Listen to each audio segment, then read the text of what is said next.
यो बुढीलाई भात पकाउ भनेको के को मान्छ अब मोबाइल हेरेको गर्छ भात पकाउन ओइ खानु मन लागिहाल्छ कि छैन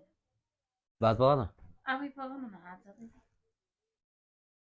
यसले सौदा खोजिया छ यसले सौदा खोजिया जस्तो छ भात पकाउ भनेको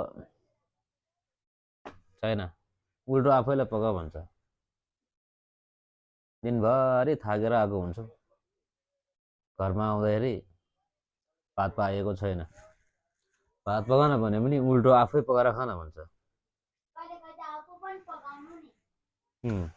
डाइलेकै डाइलेक